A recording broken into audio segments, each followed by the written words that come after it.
Bonjour à tous mes Wappies, je vous retrouve aujourd'hui pour un nouveau Disney Voice, une voix très marquante selon moi, mais comme d'habitude, j'attends vos avis en commentaire, c'est parti. On va parler cette fois-ci d'une voix très atypique et très fun dans l'univers de Disney et de l'animation en général. Allez, je lève le suspense, je vous présente monsieur Michel Elias, la voix emblématique de Pumba dans Le Roi Lion 1, Le Roi Lion 2, Le Roi Lion 3, à savoir qu'il prête aussi sa voix à Pumba dans toutes les productions dérivées, donc la série Timon et Pumba, les jeux vidéo il apparaît, et même la dernière série La Garde du Roi Lion. C'est là une voix attachante, avec des tonalités drôles et si caractéristiques de Pumba. C'est personnellement une voix qui m'a beaucoup marqué et que j'apprécie particulièrement. Hakuna Matata. Ça veut dire pas de soucis. Hakuna Matata. Quel chant fantastique. C'est fastoche. Ces deux mots régleront tous tes problèmes. Je n'ai pas coché. Bel organe.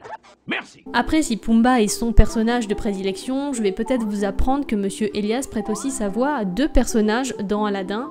Alors, vous avez une petite idée? Eh oui, c'est la voix ténébreuse et mystérieuse de la caverne aux merveilles, un petit rôle qui pourtant marque particulièrement. Ce passage est un de mes préférés dans le film Aladdin, et je trouve que la VF est parfaitement exécutée pour ce personnage, on peut dire, et nous transmet toute la puissance antique de la caverne aux merveilles. Personnellement, j'adore. À savoir qu'il prête également sa voix dans le remake du même nom de 2019. Il s'occupe aussi de doubler le personnage de Gazim, le voleur, mais également du prince Ahmed, que l'on voit peu, mais dont l'interaction avec Aladdin marque le spectateur.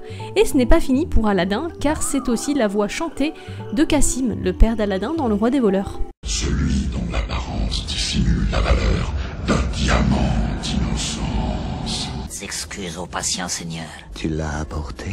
J'ai dû trancher quelques gorges, mais je l'ai. Le trésor. Nous sommes une équipe homogène. Le larcin est dans nos gènes.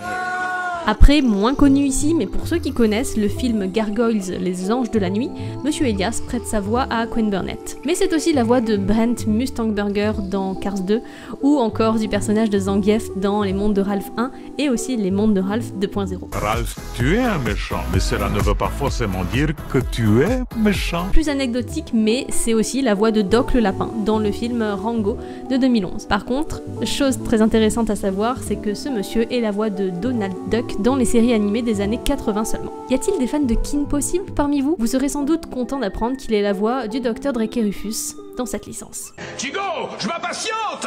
Ça y est, voilà le magma. Mon tracé obéit.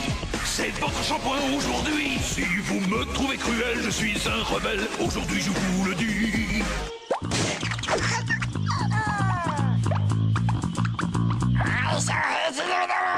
Pour finir avec une de mes voix favorites de ce monsieur, une voix non Disney, quoique la Fox appartient maintenant à Disney. Michel Elias est la voix de Jacquimo, voix et chant. Il s'agit de l'adorable oiseau dans le génialissime film Pousselina réalisé par Don Bluth en 1994, et ce n'est pas tout car il est aussi, dans ce même film, la voix du baltringue, en voix et chant également. Pour ceux qui l'ont vu, vous comprendrez bien pourquoi cette voix est si admirable. Si tu veux réussir l'impossible, laisse donc voler ton cœur. Pour viser en plein cœur de ta cible, laisse donc voler ton cœur. En route, Pousselina! Tu rentres à la maison! Ta maman s'impatiente! Debout! Debout! Alors que quand on a la frite, ça boum, ça gaze. Les cœurs s'emballent pour une étoile. Toi, ma Pousselina! D'autant plus si je vous dis qu'il réalise aussi les bruitages d'animaux dans les films Kirikou de Michel Oslo. Mais je ne veux pas vous faire de mal.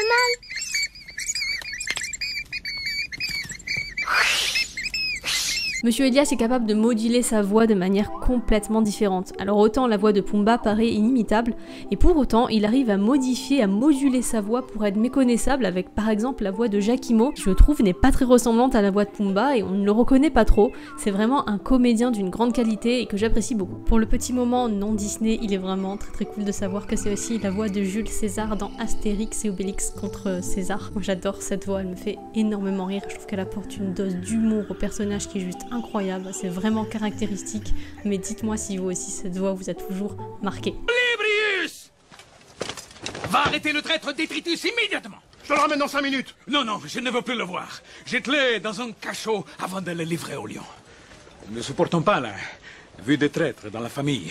Brutus peut te le dire. J'espère vous avoir fait découvrir cette voix emblématique des studios Disney, mais aussi du cinéma d'animation. C'est tout pour ce Disney Voice Me Wappies. J'attends vos retours et vos félicitations pour la voix de ce monsieur en commentaire. Et je vous dis à bientôt pour une prochaine vidéo. En attendant, bien sûr, on n'oublie pas de garder en tête que les passions n'ont pas d'âge, alors vivez-les à fond.